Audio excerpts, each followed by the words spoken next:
Good afternoon. I'm Mishka Balsam and welcome to GNCC's Lunch and Learn. I believe that one of the most valuable gifts that you can give yourself is taking the time to learn about others. When we take the time to get to know another person who we might call a colleague or someone who we might know through news coverage, we might run into them at the occasional event or follow them on social media. When we get to know them, then we become more connected with the world around us, and at the same time, we become more deeply connected with ourselves. I'm really glad that you have chosen to be with us for the next hour, for such a dialogue with a woman known to many of us, but possibly not for that which she actually has shared in her book. But before we get started, let me give a shout out to YMCA Employment and Immigrant Services of Niagara, who has been a leading partner of our Lunch and Learn sessions. Whether you're looking for entry-level work or for some more senior role, finding a job isn't always easy. And that's why they offer employment programs to support employees through this process.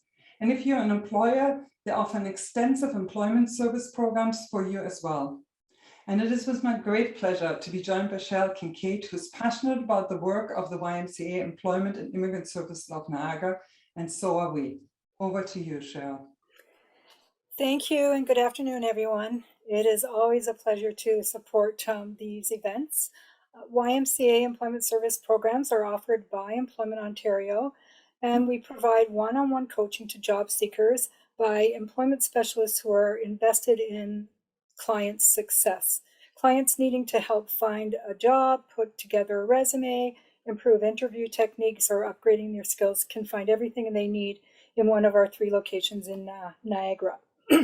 From an employer standpoint, the YMCA understands how important it is to find and retain the right employees. The added time, the money, the stress that's involved when an employer is hiring, it can be very overwhelming.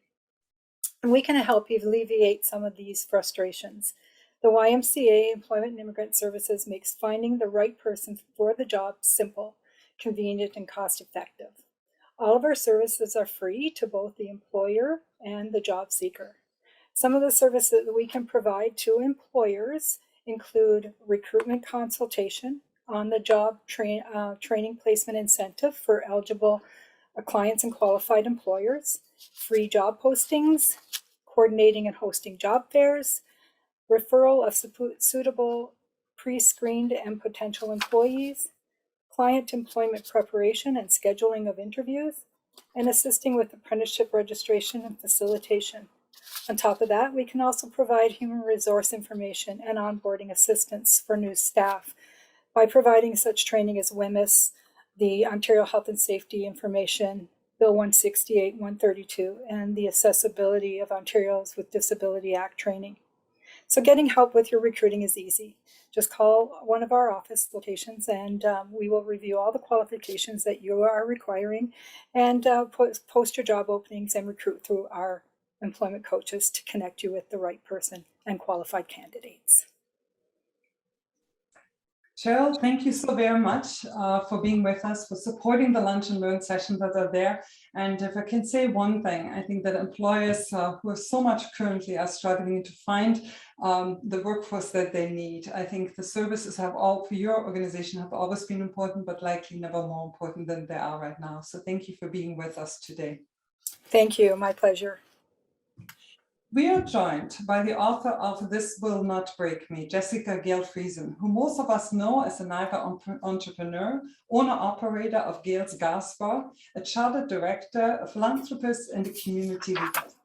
She's the recipient of a variety of awards and honors, including being the Paul Harris Fellow and a Niagara 40 Under 40 alumni. As a registered nurse, Jessica thought she was ready to become a mother. But complications during delivery caused a rocky start to motherhood, resulting in struggles with her own mental health in a way that made every day seem like a recurring nightmare.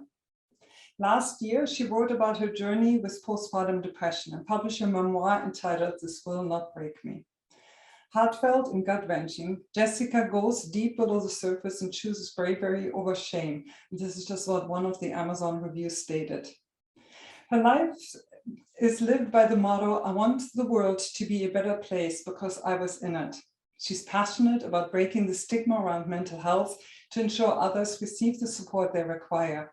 She's a proud lifelong Niagara resident and mom to 2 teenagers. Jessica, thank you so very much for being with us today. Thank you so much, Mr. Yeah. And to all the participants, let me just give you a quick overview about the format today. I'm going to pass the webinar over to Jessica probably for about 20 to 30 minutes. And then following that, we really are intending to have a very interactive session, and we will open up to question and answers. Please, at that time, utilize the chat function or raise your hand, and we can't wait to get your questions. And some of you have already, prior to it, for the last couple of weeks, actually have provided us with some of your questions. We have them here, and we're intending to answer or to getting to all of them. If you wish to enable live transcript, please refer to the bottom of your Zoom screen for that option. And in addition, this session is being recorded, and we'll share the recording with you afterwards as well. And on that note, over to you, Jessica. Thank you. Good afternoon, everybody. I'd like to first thank the GNCC for organizing this event and the YMCA of Niagara for sponsoring it. Both organizations are community leaders, and I'm so proud to work alongside them in some capacity. For a moment, indulge me and close your eyes. Really, close them. Imagine yourself floating along in space. You don't have to work at it. There's no energy being spent. You're simply floating. It's dark. A darkness that's comforting and warm, as if a blanket draped over you that feels like home. As you look around, you realize that the dark are varying degrees of color. There's deep royal purples and blues. Occasionally, there are pinpoints of brilliant white, red, or orange, maybe distant stars. You're at peace. Your breath comes steady and even. You can move your head and your limbs as you wish, and simply enjoy the freedom. In the distance is a point of darkness. It seems odd. Why would that point be any different than anything else? It's simply dark, as everything is. As you peer past your toes, you realize that this dark is different. It's black, true black, with no shred of light in it. It's growing larger as you grow nearer. You're not afraid, you're simply intrigued. What makes this different? As the blackness comes closer, you begin to move directly towards it faster and faster. You look down and watch as your toes begin to stretch. Your feet begin to stretch. Your legs begin to stretch, all reaching for the darkness. You stare in wonder at your body. It's unrecognizable. It doesn't seem like it could truly be yours. Your toes seem miles away. You try to kick. For the first time ever, you try to direct yourself in the way you want to go, but you're not sure how. You've never needed to before. You continue closer to the blackness. Your abdomen and chest begin stretching. You feel pressure building in your lungs, and your breathing becomes shallow and rapid. You can no longer see your toes. While you've been watching your lower limbs, your hands and arms have stretched. You turn your head up to look up to where you came from, up to what you know best. The colors, once soothing, dark, and points of light, are warped and appear so very far away. You begin to spin as if a current has you, and you realize that you are in a black hole. The black hole has taken complete control of your body. Never mind escape. You can only focus on breathing. That's one task, is all you can think of. It's the only thing keeping you alive. Suddenly, for seemingly no reason, the black hole loses its grip. You feel the pressure dissipate for a moment, but a moment is all you need. You begin to kick and claw and fight. As your head and torso escape the black hole's grasp, you begin to scream. Your legs are still stretched, your toes still miles away. You see the darkness lapping at your feet, waiting to take you back under. You turn and look at the colors above your head and see the brilliance of what your life has been. You realize This is as far as you will get. The black hole will always be there. Just like you, it was simply floating through time and space. It does not know the havoc it causes. It does not know that having come this close to it has changed your life permanently, that forever you will fear being sucked back in, that whenever you let your guard down ever so slightly, it taunts you, threatening to overtake you again. You can open your eyes. My name is Jessica Gale Friesen. I'm the third generation owner operator of Gale's Gas Bars Limited. In Niagara, that's what I'm best known for. I'm also a registered nurse, a chartered director, a wife, a mother, a published author, and a speaker. Did you feel the black hole? Take a moment and check yourself. Is your pulse going just a bit quicker? Is your breathing just a bit more shallow? In addition to everything I have already mentioned, I am also simply a woman that struggled with postpartum depression after the birth of my first child in 2007. I'm a woman that has good days and bad days and still struggles from time to time. The black hole is the closest comparison I can make to what I felt like during those dark days. I was 25 years old enough to have an established career, a husband, and a home. I was a practicing registered nurse at the time, and I had prepared myself as best I could to become a mother. To me, one of the most difficult things about mental illness is that it's so incredibly hard to see when you begin spiraling. My postpartum depression was something that ate away at me bit by bit. There was no one thing that caused my depression. It was the culmination of many events. I had gone from being an extremely capable RN, working on a fast-paced surgical ward and managing 10 to 15 acute patients at a time, to a woman that could not focus on anything more than making sure that my baby was fed and clean. Anything more than that seemed too big a task to handle. I withdrew from everyone and stayed in my house in an attempt to curb my fear and anxiety. So what would prevent a person like me from getting the help I needed? One word: stigma. The stigma associated with admitting that I was struggling as a new mom. The stigma associated with admitting that I needed help. The stigma associated with being judged for the laundry that wasn't washed, the dishes that were piling up in the sink, and the toys that were littering the living room floor. I'd already had a lot of experience feeling the judgment of others. That kind of negative energy is like a cancer eating away at your soul.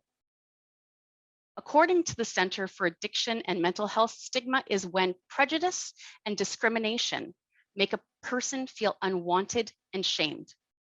Prejudice is when we judge or feel hostile to a person or group or their presumed characteristics. Discrimination is an act of prejudice. Now I'm going to throw something at you that I really want you to think about.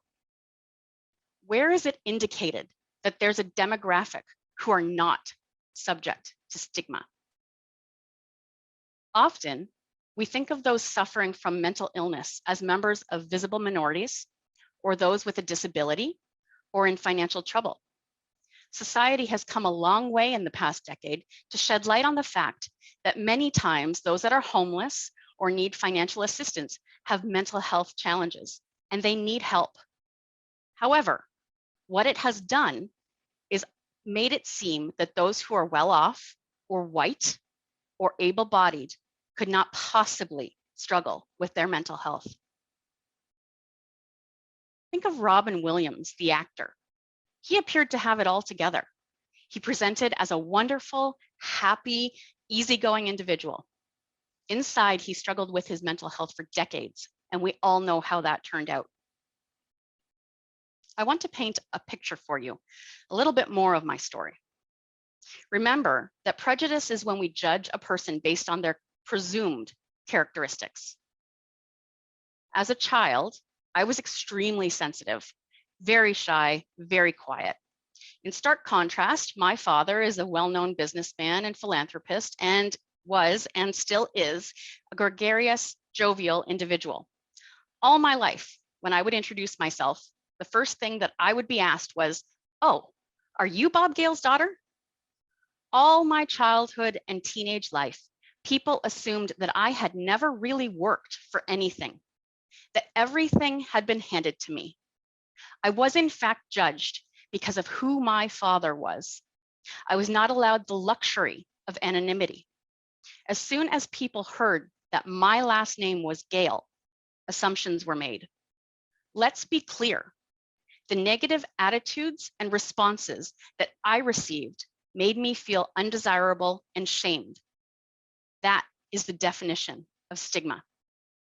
Because of this, I left Niagara when I graduated high school and had no desire to come back. I wanted to be able to be my own person. I wanted to be something more than Bob Gale's daughter. The only reason I did come back was because of my husband. We've been together since high school. When I returned, I was a practicing registered nurse.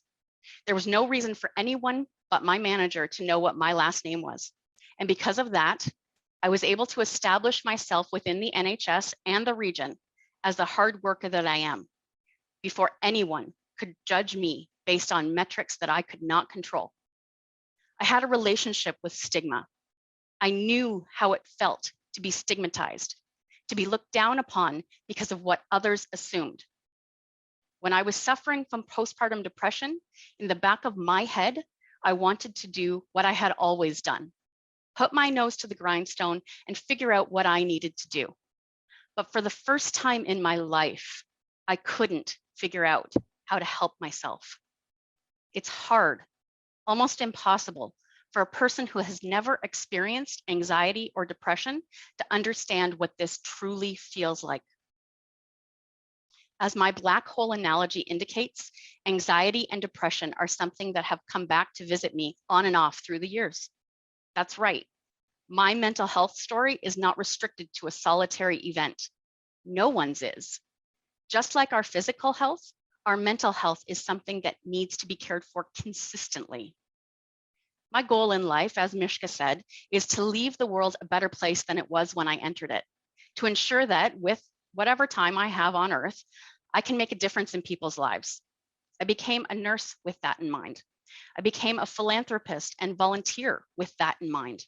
And now I'm choosing to make what I hope will be a significant impact by sharing my story with you. No one should have to suffer. It doesn't matter who you are, where you're from, or what you do. In order to truly break the stigma surrounding mental health, we as a society need to embrace others simply as human beings, to look at people with our eyes wide open and judge them based on the actions they take, because we can control our own actions, not to judge someone based on where they came from. Let me be clear. This does not mean we're all going to get along. For instance, I know I'm not everybody's cup of tea, and that's okay. The world would be a boring place if we were all the same. It simply means that we all deserve the opportunity to be our own person and become a better person if we so choose. According to CAMH, 1 in 5 people struggle with mental illness. That's 20% of the population. People suffering from mental illness are the same people that you interact with every day. You never know who may be struggling, and no one deserves to struggle alone. Everyone deserves help.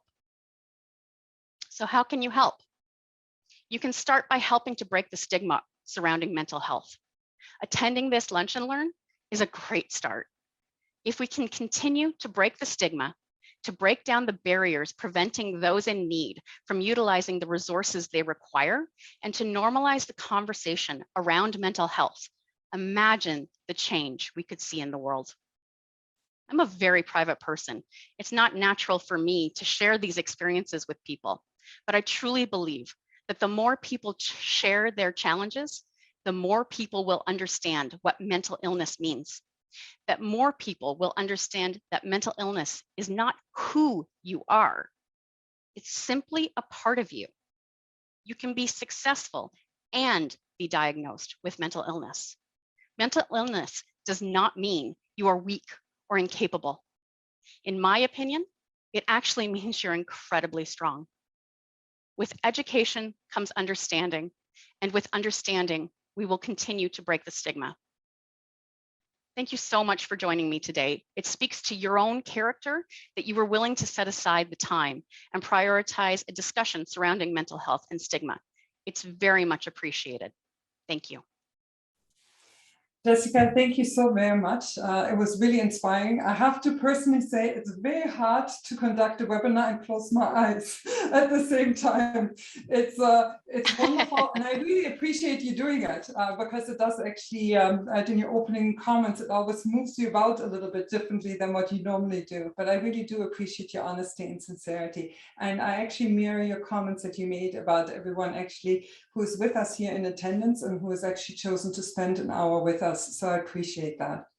Before we go into the Q&A portion of our Lunch and Learn, it is my pleasure to be joined by Elena with the Chamber Insurance Plan to make you aware of a number of mental health resources that can be accessed through the plan. And here is a short video. It's about 2 minutes long, and with some of the things and resources that are available to you. Hello, and thank you to the Greater Niagara Chamber of Commerce for inviting me here today. My name is Alana, and I work for Johnston Group, the company that administers Chamber's Plan, Canada's #1 group benefits plan for small business. For those of you on Chamber's Plan, or for those of you who might be considering it, the Chamber thought it would be helpful if I shared some of the mental health related resources that are included in the plan, things that you could access right now and are so important given today's topic. In terms of prioritizing mental health, there really is so much to talk about when it comes to Chamber's Plan. Today, I'll highlight a mental wellness app, access to experts, resources and programming, our employee assistance program, and additional services like telemedicine. I'm leading with an app called Hugger Authentic Connections, available to everyone on the plan because it aims to reduce stigma around mental health. Hugger was actually inspired when the development team, a couple of Saskatchewan entrepreneurs, chamber members actually, experienced a mental health crisis themselves. The app is a self-guided digital program that can help you measure your level of social connection, build and maintain authentic connections, and share how you're feeling with those closest to you. From a business perspective, the plan features business assistance service, free of charge access to specialized and confidential guidance for legal, financial, or human resource issues. Most small businesses can't afford to have a team of specialists on hand to help dealing with issues where you need an expert opinion, and the business assistance service was designed to fill this gap. Also included are employer-driven counseling services and access to critical incident stress debriefing support. Access to an online library called the Healthy Business Bookmark is part of the Business Assistance Service. It includes templates, samples, checklists, podcasts, videos, and guides to help employers navigate their small business. And what's really nice, what I really like about this page is that it's searchable by what you're looking for in terms of your people, your business, or you. So you can find the resources that make sense for what you need right now. And again, this is available to all Chamber's Plan members. When it comes to taking care of your employees and helping them deal with problems before they escalate, an employee assistance program is a solid way to increase employee morale, and it's also available in a full range of options and costs. And finally, we have also included in the plan Teladoc medical experts to help you navigate the healthcare system and give you confidence in your healthcare decisions. Teladoc telemedicine also provides 24/7 access to doctors right from your phone or your computer. Chamber's Plan is only available to businesses who belong to their local chamber or board of trade. It's run by a not-for-profit board made up of regional business people and chamber CEOs, so it's truly the Chamber Network's plan. And again, for those of you who are not yet on the plan, your chamber membership includes access to it. And the best way to find out more is to head to chamberplan.ca. There you can request a free quote, which will connect you with Jim or Cindy at Garrett Insurance, the local Chamber's Plan advisors that work exclusively with Greater Niagara Chamber, or you can reach out directly with the information provided here and on the Chamber's website. Thank you again for the opportunity to be part of this event on such an incredibly important topic. I really hope this overview was helpful. Thank you so very much. I think all the resources, and I see a couple of them being shared in our chat, are incredibly important to be able to be aware of it, to know that we can share them or that we can utilize them ourselves. I was wondering if we can break this Q&A session, Jessica, into two aspects of it. I thought maybe let's delve into the book a little bit and some of the details around what you have experienced, and then look on the broader spectrum of how we can make a difference. And if that works for you, I thought that also covers some of the questions that have already come forward. So maybe we'll start off with the first part of it. At the beginning of your book, and actually at the ending as well, you described a specific experience related to being a keynote speaker at the United Way event. You wrote about sitting for quite some time in the car before entering the venue. You spoke about the feelings of walking through the crowds, of being among people, and eventually giving your speech. You described your anxiety and emotions around that. And I was wondering if you can share with our participants who are with us here over this lunch hour of what the event felt like and what that experience was like. Certainly. So what Mishka is referring to is the United Way Kickoff breakfast in September of 2019. I had the privilege of being the lead sponsor that year, and I was given the opportunity to speak at their keynote breakfast to explain why I had chosen to be the leadership sponsor.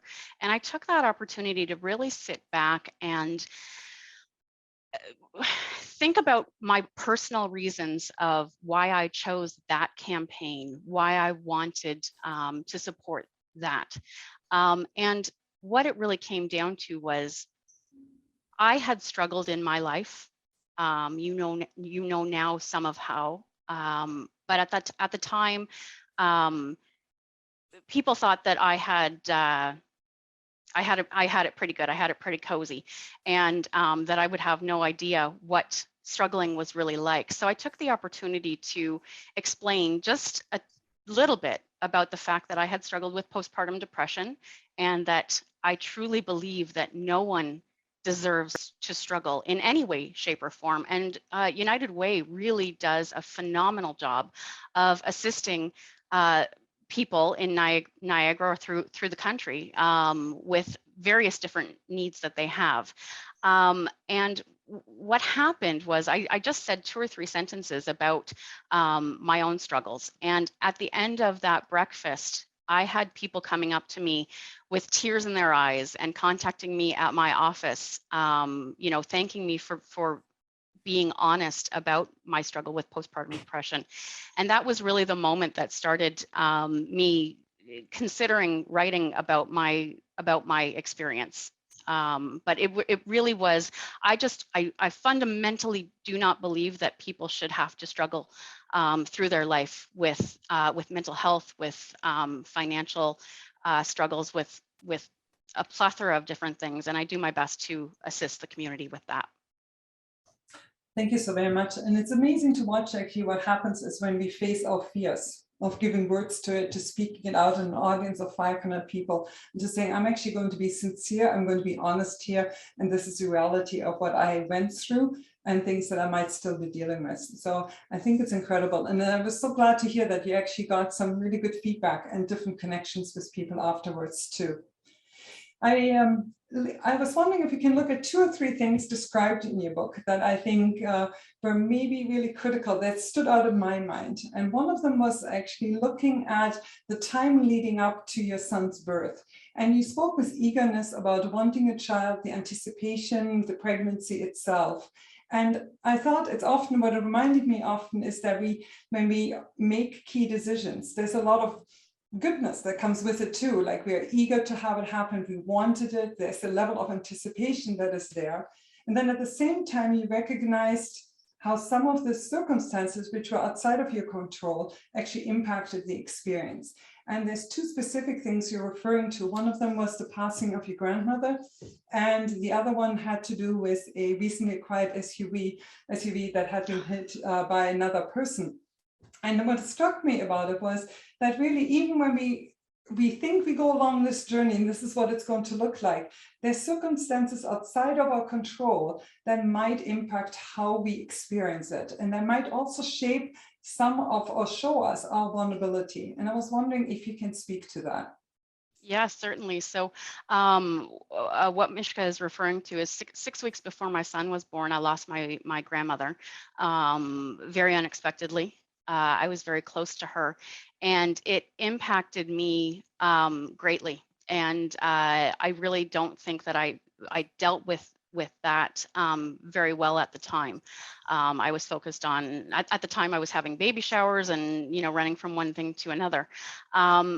So that was one thing that caused stress in my life. And then the night before I had my son, my husband was in a car accident. It was a very minor car accident, but it did impact our ability to drive our vehicle, and we were really a one vehicle family at the time, and it was a stress that we didn't need, and it compacted what became a very stressful situation during my labor and delivery. And it added to my feeling of the inability to control my life. And at the time I was I am very type A. I'm a perfectionist. And I mostly always know what I'm doing and when I'm doing it. And to have these major things thrown at me, it really started a little bit of a spiral. And I think it's why sometimes we feel like we're actually able to face it, and we might be able to face it in that moment, but maybe we haven't really processed it. Mm-hmm. I often actually, and I'm diverting here slightly, but we often have spoken about mental health in the last 2 years and the impact of the pandemic that it had on mental health and mental well-being. And I always wonder if we really have processed what has happened to us over the last 2 years. And when I read that particular aspect of your book, and I thought sometimes things happen, we respond to it, but we might actually not really process it. In many ways, it also shows us where we might not actually be prepared for it. Well, and that's one of the reasons why it's so important to treat our mental health as seriously as our physical health, and to constantly touch base with ourselves and make sure that we are okay, or if we're not, that we get the help that we need. Yeah, that makes sense. The other aspect that often when we talk about mental health that really becomes critical is actually the friendships and connections that surround us. And when you described in your book, you were one of, in the circle of friends that you had, you were one of the first ones that had children, you and your husband. Your son was to be the first grandchild in your family. And there was maybe early on a bit of a feeling of being alone in that experience. It's a new experience, but you're also alone in it. And out of it was born this relationship with some individuals. The one I really thought was very moving was the one when you described the need to actually visit your mom on a daily basis for a period of time. You said every evening, knowing that I could visit my mom was actually critical. The other one was about your new friend, Mary from Niagara Falls, a first-time mother alongside of you. And I was wondering if you can speak to the importance of relationships, the importance of us reaching out, and maybe what it has meant to you at that time. Absolutely. It became critical in the days after my son was born. In the course of a day, I always felt the anxiety and the fear really growing as the day went on, and the evenings were the worst point for me, knowing that we were coming up to nights that I wouldn't be getting sleep, that I really felt out of control. And for about the first week, Ed and I just packed into the car with little Eddie, and we drove to my mother's house, and it was just a touch point. It was enough for my mom to give me a hug and say, "You're okay, you've got this. I'm here if you need me, call me if you need me." And I just needed that little touch point to know that I really wasn't alone. And with Mary and I actually met in the NICU. Our sons were both born on the same day, and both spent time in the NICU. And she was the one other person at that time that had baby that I felt I could relate to. My son is born in June. Back in 2007, all of the support groups that were consistently running through either the Early Years Center or whatever other organization, in June they really wound down for the summertime, and through the summer you would get the odd support group going, but we really didn't have anything consistent. So Mary was that one consistent thing in my life, the one person that I could get together with and know that she understood the toys being all over the floor, or the baby spitting up, or the dirty diapers, or what have you. And it was really an environment where I didn't feel judged and I felt completely accepted. And I'm sure that there were many other people out there as well, but I found that people try to stay away if they think that you are having a tough time or having a difficult situation, when really, in my opinion, it's very important for people in your circle and people in your family to be reaching out and touching base and just saying, hey, I'm here. If you need me, I'm here. And just consistently, not necessarily every day, but just consistently saying, I'm still here if you need me. It's so important to have people around you that reach out. Yeah, I couldn't agree more. And I think it's good for us to hear too, because maybe sometimes we think we don't need to, and they become that little nest, that new family, and we feel like we maybe are intruding or we're infringing on their time. But it's like, it's just to touch base, to saying like, we're here in case you need to, and not to even imagine that everything is going to be all right, not to even just being open to all possibilities that are there. We are sorry, Mishka, yeah, no, we are told as a society, we are raised to, keep getting up and keep going and keep moving and just keep slugging along. And because we do that, people assume we're okay. Yes. And that is not always the case. Sometimes, and I've had it happen in my life. I get up and I go to work, and I put that face on all day and then go home and crash. And that's a lot of people's reality. You do what you have to do, and unless you are touched by someone or provoked by someone, you just keep going and you don't stop, and you don't reach out to others for support because you don't want to be that bother. Yeah. And you describe at one point in your book too, is that really very, very early on of your son being born, you had the feeling that you had failed him because of decisions that you had made around some medical procedures, and that it really triggered some very deep fears, which are also very difficult to deal with in those circumstances, in addition to everything else that is new at that time. Absolutely. I had, there were complications during my son's birth that resulted in him being in the NICU for a couple of nights, and they were directly related to decisions that I had made during my labor. And if you read the book, you find out why. But being a new mom, and now I know that those decisions that I made were educated decisions. We found out that I'm allergic to Demerol. We never knew that before. That caused most of the problems with my son. But sitting in the hospital room at night and knowing that the decision that I made to take Demerol during the labor as a method of pain control, I really felt that I had failed my son, that if my son was going to have any kind of long-term damage, we were worried about cerebral palsy, and that it was directly because of the decisions that I had made. And that's what really, if there was one thing that I could base my PPD on, it was that. Yeah. And that is difficult, however you would look at it. You're in a completely new situation that you're there. It's unknown to you. And I think there's so many elements of it. There's the physical element and the biological element of it, the psychological aspect of it, and all the pressures that are all kind of coming together at the same time. Your title of your book is This Will Not Break Me. Do you feel it could have broken you, or do you sometimes look at life and saying, there are things that I know that can break me? No, I don't think there's anything. I'm very proud that that point in my life is something that that I got through and that I can use as a positive manner now. And that experience and the wisdom that come with it, I am now a advocate for myself as well as others when it comes to mental health concerns. And I think that that now, no.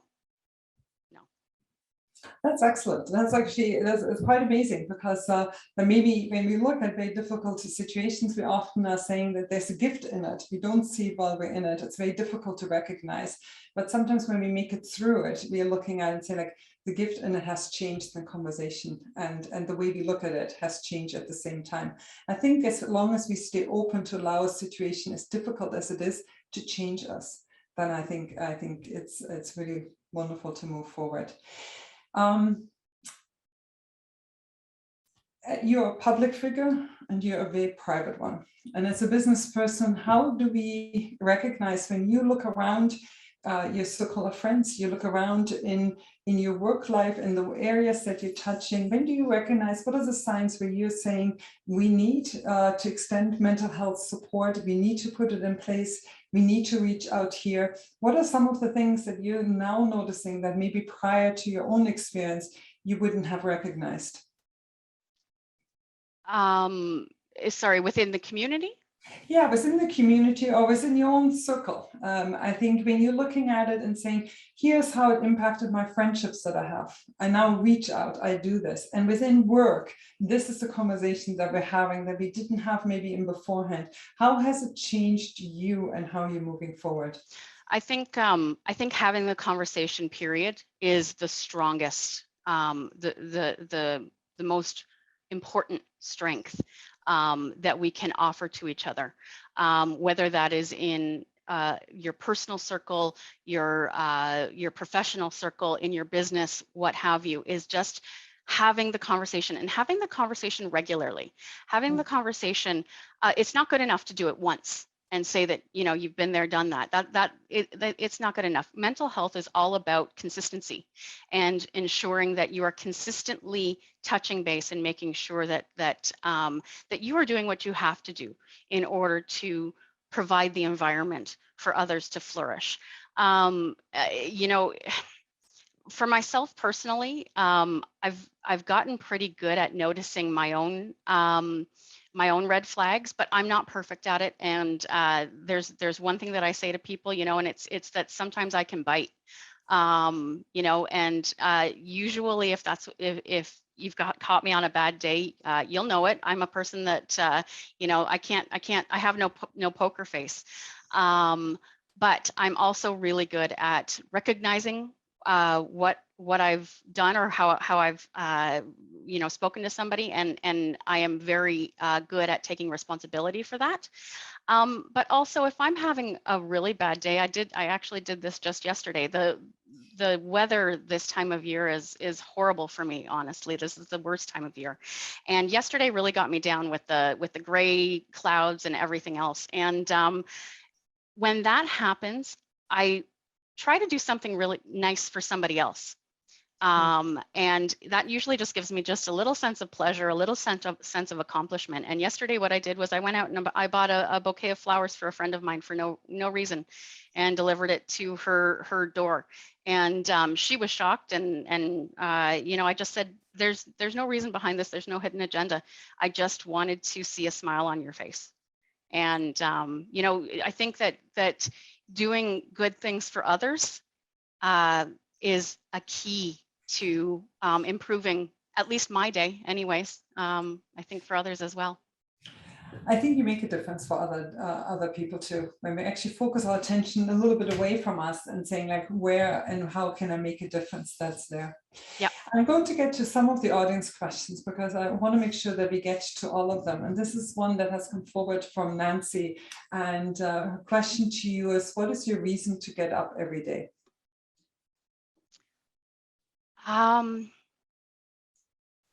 Staying in bed is no better. It really isn't, you know. I could say, oh, my kids, or oh, my company, or, you know, the people that work for me, or my community work, but and while that all of that is true, I think the reason is staying in bed is just as bad, if not worse, for me. Getting out of bed, getting outside, getting to see people, even if that's very, very minor or very, very short time period, just knowing that it's not just me in the world, that is very beneficial. Yeah, I think you really touch on it, and I think we each find our own way of moving forward. But I think that's wonderful, because it does make a difference. Kara was asking suggestions about speaking when we speak to someone else who has no insight into their own illness or into their own struggle. How can we assist them? And how can we alleviate some of their stresses that they might have?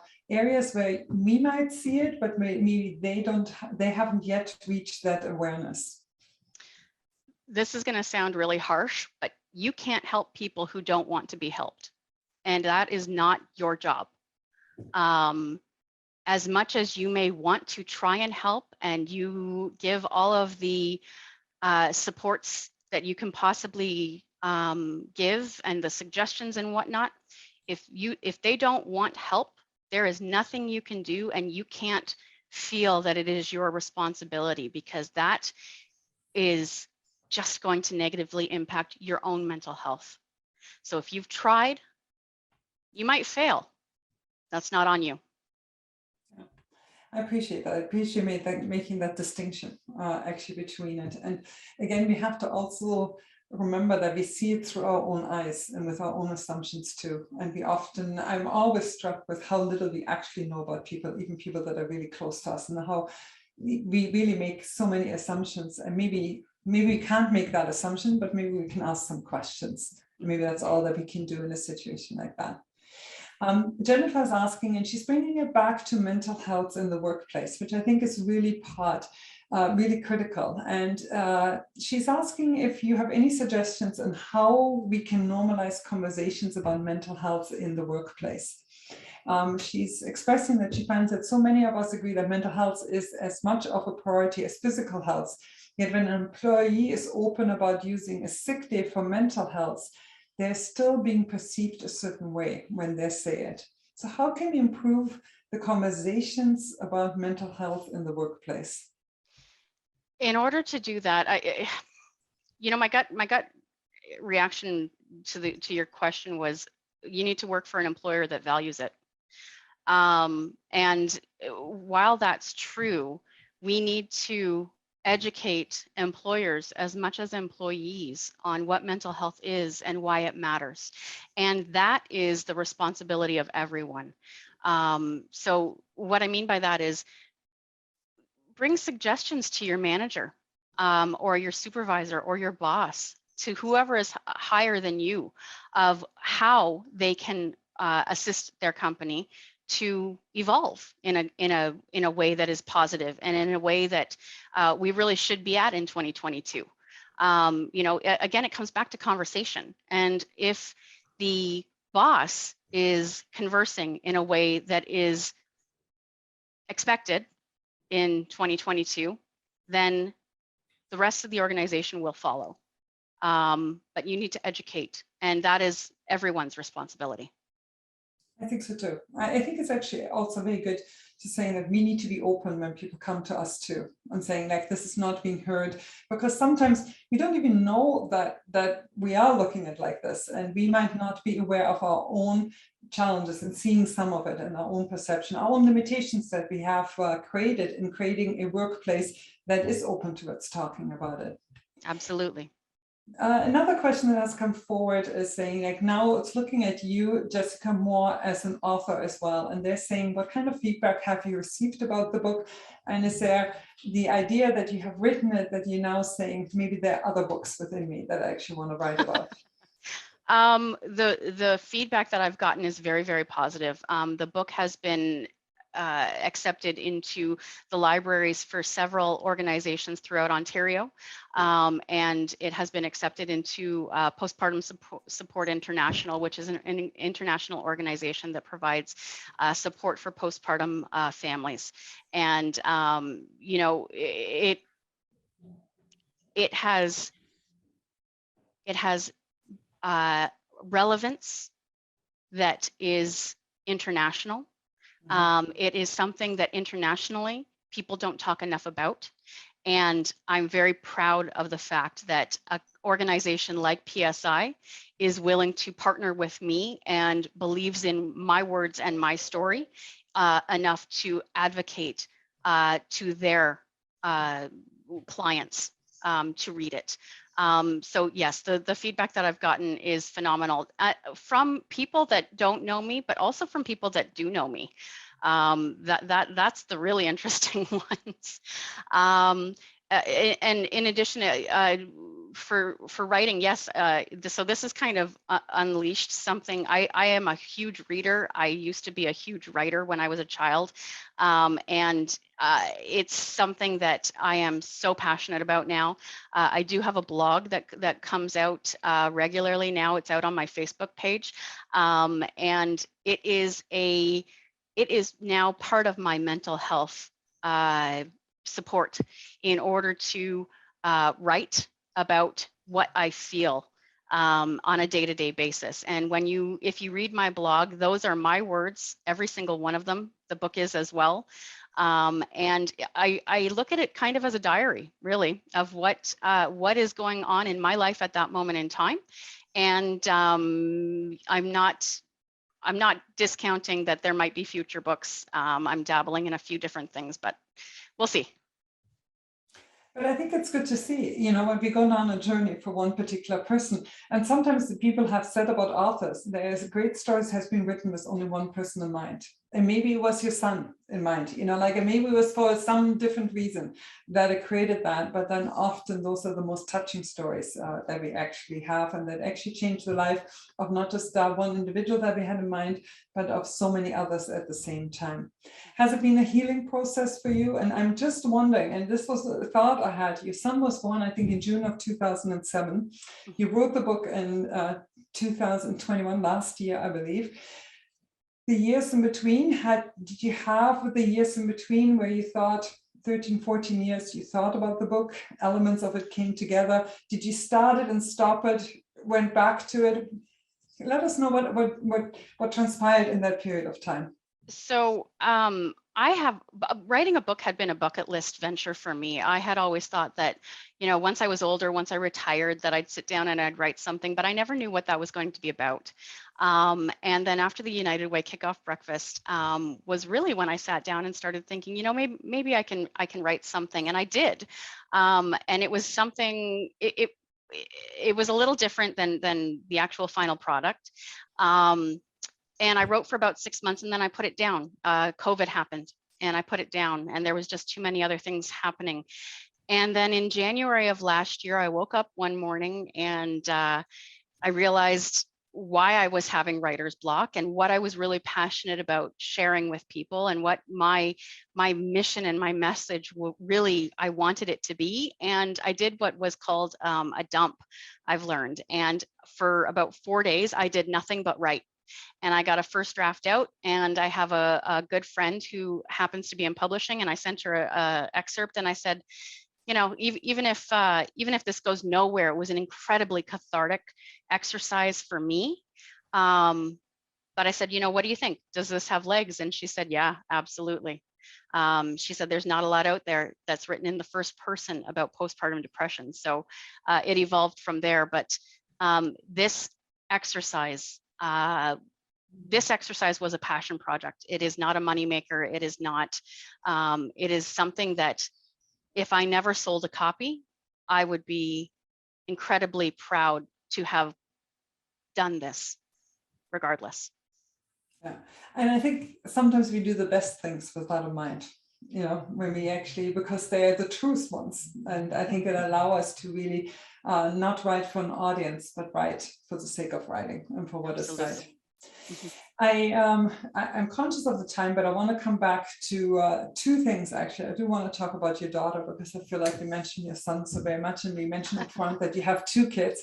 And so I think some of our participants might be interested of what the experience was like a couple of years after your son Eddie was born, and then your daughter coming along, and maybe even like the fears as you were pregnant, as you were leading into pregnancy, and then the first time when you actually held her. Yep. So I suffered from postpartum depression with Eddie for about the first 6 months. And because of my training, because I was a registered nurse, after I recovered from it, I was able to look back and realize what had happened. And then I was able to be proactive. When there's 20 months between my children. So when I became pregnant with my daughter, Cameron, I went to my husband and my parents and explained to them what I had been through and what kind of triggers to really look for, little red flags that would indicate that it was happening again in case I couldn't recognize it again, because that was my fear with Cam. Luckily, none of that happened. She was born in February of 09, and she's a little fireball. She's now 13, and man, I just love my kids. But no, I didn't have any problems, but that is actually what brought me back into the family company, because I had mentioned to my dad about, look for these triggers. I might need to get out of the house, and that sent me in a different direction. Yeah, and it's good. It's good actually that a learning had taken place, and that you can have actually similar experiences and totally experience them differently, than what you had done the first time. Jessica, if you and I get together in 10 years from now, it's the year, oh God, what would it be? 32, unbelievable. And we would have a conversation about mental health, overall, and mental health specifically in the workplace. What do you see it to be? What would be the ideal setup? What and how would we support individuals? What do you see that where maybe we are experiencing a gap right now that we really need to proactively learn to close and change the dialogue in a workplace and also in our relationships at the same time? I think it comes back to that conversation and having that open and honest conversation, and not having the rhetorical, how are you doing today, and expecting the answer to be fine. And if the answer is not fine, then that momentary panic that you see in a person's face. If you're going to ask the question, be ready for a true answer. And I think that we need to make sure that the supports are out there, and not that they're not out there now, but that they are better communicated to individuals, both at work and in their home life. It should just be a quick Google search of the closest organizations to you that you can call to say, I need help. And there's too many people that struggle with just finding that phone number. I really hope that the conversation is normalized by that point in time, and that the stigma is broken. Yeah. I actually wish for the same thing. And maybe that everyone who's on this call today is like the next time when we ask the question, really give that question the time it deserves when I ask you how you're doing. It's really to find out of what is actually going on at the same time. I am conscious of the time, and we always actually commit to keeping people only here for an hour, not any longer. So as we're wrapping up, Jessica, any closing comments that you would like to make? I just want to thank everybody for their time, Mishka and the GNCC, Cheryl and the YMCA. It's organizations like you that are allowing people like me to speak, to share our story, to shed some light on mental health and on how it really is affecting everyone, not any one demographic. So thank you for that. And thank you to everybody for coming today. Like I said, it really does show your character that you took the time out of your day to join us today. Yeah. Thank you very much, Jessica. I wanted to also say that we see here a lot of comments coming back from you in the chat function, and there's a lot of thank yous from all of you. So thank you for being with us, but also there are people who are thanking you for your insightfulness, for your honesty, Jessica, for the courage it takes to have such a discussion. It's so much easier sometimes to just talk about business and other aspects of it, but we are in the end all people, and we have to remember that at all times. So thank you to all of our participants for being here. As we had mentioned at the beginning of the webinar, that it's been recorded, it will be made available on our website and through our social media channels, as well as it will be emailed to all the participants who were with us today. A number of resources have been mentioned, and we also make sure that those ones will be shared at the same time. So thank you to Jessica, specifically to you, and thank you to YMCA Employment and Immigrant Services of Niagara for really encouraging and partnering with us on such an important dialogue. And to all of you, thank you for joining us. Please stay in touch, and thank you for taking the time to ask really honest questions and engage in the dialogue. Thank you.